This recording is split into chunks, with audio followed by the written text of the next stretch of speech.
বিকেলে ১ কাপ চায়ের আড্ডায় যদি থাকে মুচমুচে স্যান্ডউইচ তাহলে তো দারুণ হয়।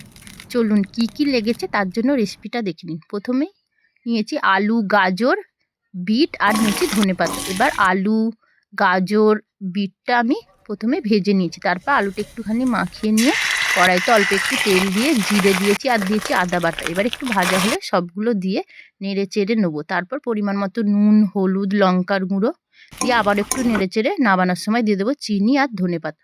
দিয়ে আবারও একটু নেড়ে চেড়ে নামিয়ে পুরটা ঠান্ডা করে নেবো। তারপর নিয়েছি পিস কাটা পাউরুটি আর নিয়েছি একটা সিমুইয়ের প্যাকেট আর নিয়েছি অ্যারারুট। এবার পিস কাটা পাউরুটিগুলো আমি দেখুন এইভাবে কেটে নিয়েছি। তারপর অ্যারারুটে অল্প একটু নুন আর জল দিয়ে পাতলা করে অ্যারারুটটা আমি গুলে নিয়েছি। তারপর একটা পাউরুটি নিয়ে তার মাঝখানে এইভাবে পুর দিয়ে আর একটা ওপর দিয়ে পাউরুটি দিয়ে ভালো করে চেপে নিয়ে অ্যারারুটের ব্যাটারে ডুবিয়ে নিয়েছি। তারপর সিমুই মাখিয়ে নিয়ে গরম তেলে উল্টে পাল্টে লাল করে ভেজে নিয়েছি। কত সহজেই তৈরি হয়ে গেল আমাদের মুচমুচে স্যান্ডউইচ।